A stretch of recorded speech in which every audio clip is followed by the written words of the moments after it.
we got a chance to enjoy the hell out of a new national champion being crowned last night in Atlanta, Georgia. This college football season was absolutely magical.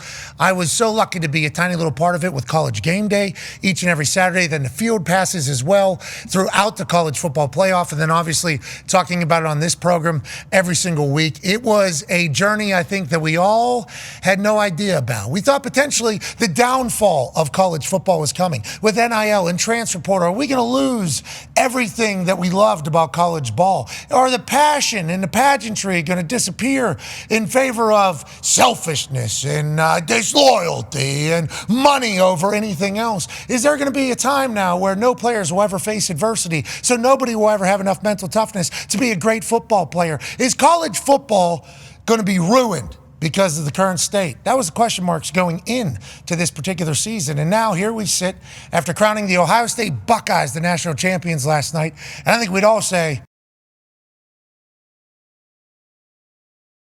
followed along with this, certainly in the last recent history, but also ratings through the roof. The game last night was a blowout early, and then just like most college football games, a couple mistakes were made. The other team came climbing back in. Their fan base rose to their feet in the crowd. Holy shit, we watched big momentum go from one side to the other side of the stadium in the fourth quarter, and it's like Riley Leonard hasn't been able to complete a pass, but then he's able to drop dimes to Greathouse multiple times to get them back in this thing to become a one-score game in the fourth quarter after looking down and out throughout the...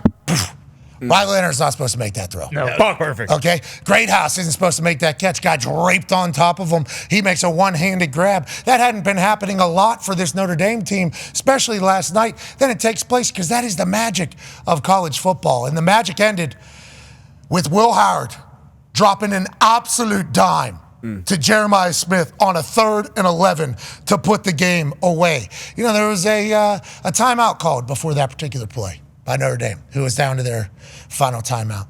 And obviously there was enough time on the clock for Riley Leonard to get the ball back potentially if they were to stop them on that 3rd down, force a punt, waste their final timeout. Riley Leonard would have to run a 2-minute drill to go down the field and tie the game in the national championship. Does he do that? We don't know. We literally have no idea if he would be capable of doing that. But what Riley Leonard was showcasing in that comeback was potentially an opportunity to do as such. But Will Howard, Chip Kelly, Jeremiah Smith, that offensive line who held up remarkably and blocked great last night for a run game that had a guy go over 100, score 3 touchdowns, and then Jaden Fielding makes it an 11-point game with less than 30 seconds left. It was wonderful. It was beautiful. And if you think about the story arc of this Ohio State Buckeye team, you can't help but be pumped up for them and their entire organization. The program was questioned. The program was being called to be changed. That man was basically getting shipped out of town, not only by as he hucked his headset. I love that play. Oh, yeah. I absolutely love that play by Ryan Day. I think him showcasing his emotions a good thing, not a bad thing, especially because it felt like during his times at Ohio State, he tried to be the super tough guy, maybe publicly. So whenever he started showcasing his emotion, jumping on his players, celebrating, doing his thing, post-Michigan game, you know, it felt like we saw the real Ryan Day, and we got a chance to see this real team. And what they have been since that Michigan game, all the way through the playoff, is by far the best team in college ball. And last night, they got a chance to hoist the trophy. It was a beautiful ending to a great season of college football that we enjoyed the hell out of. Going all the way back to Dublin, Ireland. The Toxic Table was here at Boston Connor and at Ty Schmidt. Comment, it feels like just yesterday we were in Dublin, you know, having a time with Seamus and McQuaid and all the lads over there. And then all the winding roads, the different storylines, the different teams that were undefeated. This team's going to go. This conference stinks. This conference stinks. This conference is best. This conference is the best. It's just like every week there was something magical. And although it feels like yesterday, it was the longest season college football has ever had. And it was electrifying from start to finish. You could find something every single week that was the best thing that had happened in some time. Yeah, we've come a long way from getting nuked doing the show in Dublin that one day, and I think drank 50 to 60 Guinnesses a piece in one night with Seamus. It was a great time.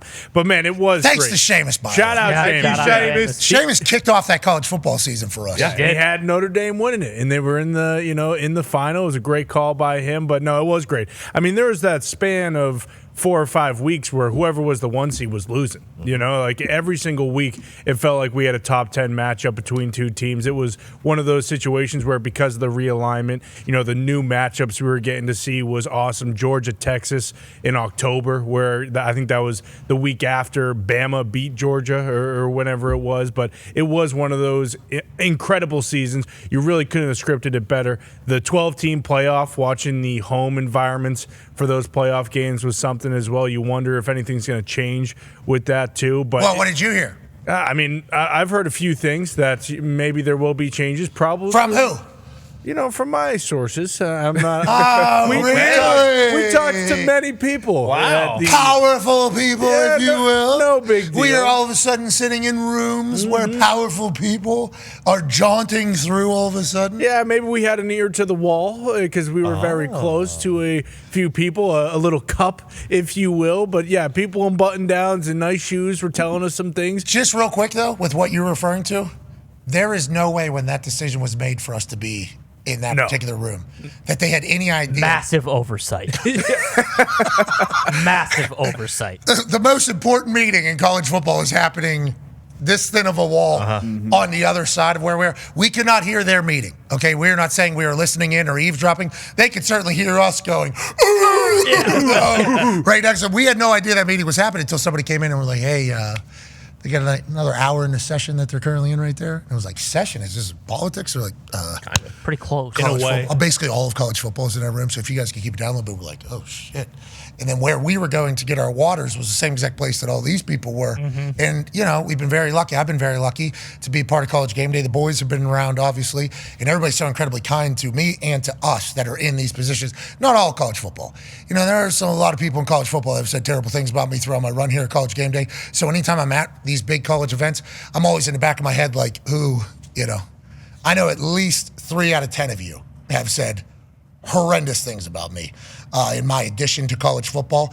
So, you know, I'm always on God. Sure. You know, I'm always on God, but trying to at least meet people, hear your stories. So whenever, you know, like commissioners that we've met in our path are walking directly out of those meetings, and then I think they get excited to come, like, talk to us as a group, and we're rated, I mean, it's first reaction of these things. So your sources that you're referring to, I do think there is going to be some change, but that was always the plan for this college football playoff. Obviously, the first round being what it was, 10 points was the closest score. Yeah. That was Indiana to Notre Dame. Yep. Indiana's only 2 losses this year. We're against Ohio State, national champion, Notre Dame, national champion, runner-up. Look out for Kurt Signetti and the boys down in Bloomington potentially continuing to build on a great program, which is another story of this college football season. Indiana has a football team. Vanderbilt has a football team. That's only possible because the transfer portal and the NIL. And then you look at these teams, obviously there was a couple. SMU makes the playoffs. Are you kidding me? Indiana makes the playoffs. More schools get a shot to shine. Yeah. Turned out the big names are going to do the best. Yeah, No doubt. Kind of how it goes. You know why? Why's that? Here you go. Here you go. Cold, hard key. Here you go. Here you go. Here you go. Here you go. That's going to matter. Yeah, big time. And we thought it was just Ohio State at the beginning of the year. That was almost like the myth that was being told. And I saw some people still saying it last night on the internet. They pay $20 million for their roster. I hate to break it to some people, but from what we have learned is there was a lot of teams paying $20 million for their roster. And that number is only going to be going, depending upon what this ruling is and how it works out. That could obviously adjust it. But there was a lot of alumni spending a lot of money to get players on their team because they learned quickly, oh, I can't own an NFL team, but I am an alumni at this particular. I can directly affect if we're going to win. Yeah. Can I get tickets to every game? Yeah. Will you guys say that I'm the reason why we're? Yeah. How much do you need? We need $2.5 million for this guy. Done. Got it. Give you 10. Okay, that's one position. There was that's multiple. Yeah. Let alone the guys that aren't even playing that are on the roster that are getting paid. So if you're talking about the amount of money that's actually being paid for some of these teams, I mean, it is, and you can kind of see it in the college football playoff. Yeah. You got to see who is moving, who's not. That's why Nick Saban's call for regulation yesterday is one that I think is being echoed by everybody. It's like there has to be some sort of rules, some sort of comps. Joining us, 9-year NFL vet, absolute legend during these field passes. Looked so cool last night. Again. Ladies and gentlemen, Darius J. Butler. D-Butch. College football is moving much more like NFL football. Yes. Obviously with the contracts, and free agency and everything like that. The NFL has comps, comparisons, obviously, is what comps means, for salaries, what people get. There's marketing deals like, hey, this is status quo, this is what this is. They have a market already established. Right now at college ball, they're trying to establish a market, but the market is just allowed to be whatever. I think everybody's seeing it the same way, and I think college football is only going to get better and better because of it. Yeah, got to have some guardrail, but I love the parity in the sport, more parity than ever. And you mentioned it, Connor, the number one team going down week after week, the different storylines. Everybody failed to mention UConn getting 9 wins as well this season with Jim Moore, so shout out to UConn getting their 9 wins. What conference you guys in? We're working on it. One of the teams independent. That was just in the national championship, so get all the money. It can be done. It can be done. Okay. Big Ten versus independent. You guys play on NBC every week? No. But we did play in the Fenway Bowl. Did you check that? Did you win that? We did win that, actually. And then they go on Bill Belichick's record. Bill Belichick been back in college, being in college now, so much is going on, with the players. I think the depth will be more of that gap now once you get later in the playoffs and later in the season, because now a lot of these backups are just going to different places, going to different schools and taking their opportunity starts. But what Ohio State was able to do, retaining all those players from their roster, the seniors being able to go out, how they wanted to go out, coming back, the Sonny Styles, the Simons, the Jack Sawyers of the world, and then bringing in a guy like Jeremiah Smith, that, best player in the country. And when it's nut cutting time, all the marbles on the table, you go to him down the field. So Will Howard coming over, like just everything that they did, Chip Kelly, Jim Knowles with the defense, and then Ryan Day, everything that team, had to battle through, man. It was an awesome finish. Jim Knowles, we watched him walk around pregame on the field yesterday, just stalking his prey, arms behind his back, just like the slowest walk, and he was just watching Notre Dame's pregame warm-ups. He didn't say a word to anybody, his face never changed. That guy, since he came over 3 years ago? Yeah, when you started doing game day, and the big thing about Ohio State was the year before that, their defense had just got to a place where it never was before. Offensive line and defense was being questioned. Yes, bingo. And then Jim Knowles comes in and they get better every single year. They were the number 2 defense last year, number 1 defense this year. That guy is an assassin. Yeah, he's. They're saying he's potentially going to leave to go to Oklahoma, was being rumored. Mm-hmm. I guess he came from Oklahoma State, right? If I'm not mistaken. I guess family. Basically, all back over. Where'd Oklahoma's DC go? He went to West Virginia. I did go there. Yeah. Left Oklahoma to go to West Virginia? Yeah, he did. Yeah. That's when you know. Yeah, it's a new day, brother.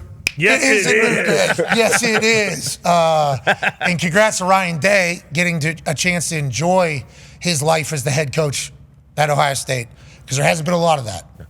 He's won a lot. His percentage of victory is literally top 4 in the history of the game with so many games already coached. I mean, just a resume that has now been, punched. It's got to be a Hall of Famer, right? Yeah. If he was to stop, he's a national champion. His percentage of winning as a coach is in the top 4 all time, I think is what they showed. Third all time. Third all time, top 4 last time. A third all time on game day. A lot of games, so it's up over 80 games or something like that. This dude, very good, has never, boom, this moment right here. It's this is the first time he seemingly was allowed to say, yes, we did it. We finally did it. We've won a lot of games. We've never won the game, obviously, whatever we've had to. We've never won the last game of the season. Now there's only one team that's able to go into the offseason completely happy and content, knowing that what they did the last year all paid off. And now they have the ability to say, yeah, if we do what we do, we can win it all. This is what it is. We just did it. This man getting a chance to enjoy it, his family getting a chance to enjoy it. Good for Ryan Day, dude. Man. Awesome. Good for Ryan Day. Legitimately. Great for Ryan Day, and then even how they were able to do it. Obviously Travion Henderson, having to split carries with Judkins. Yeah. You got Ibuka, who broke the Ohio State, all-time receptions record, and he had to be the number 2 to Marv, and now number 2 to Jeremiah. So even as a recruiting tool, hey, come over here, brother. Everybody eats over here. Everybody eats, B. Come over here and get some. So just dope to see how this team came together, and just adversity, man. The Michigan shit, getting that loss. And I'm sure some people in Ohio still obviously they're very, very happy now, but now, hey, you better be Michigan. Yeah, listen, you won the entire country's thing. we need to make sure we win the Northern Border one. Okay, that needs to happen. And I'm sure that'll be talked about at some point during the offseason. Ryan Day will have to answer questions for it. But if you're Ryan Day, the weight of the world, the entire state of Ohio just got lifted off of your shoulders for 24 hours, whatever it is. Dominant run. But just knowing that you could get it done is, I think, what a lot of people wanted to know. The reason why people got so mad about him losing to Michigan, because they thought this is the biggest game on your schedule every single year. You can't get the job done. So it's always like, can this guy get the job? When we're judging quarterbacks in the NFL, it's like, can this guy get the job done? That's all we're wondering. Can he, whenever it's all said and done, can this guy get the job done?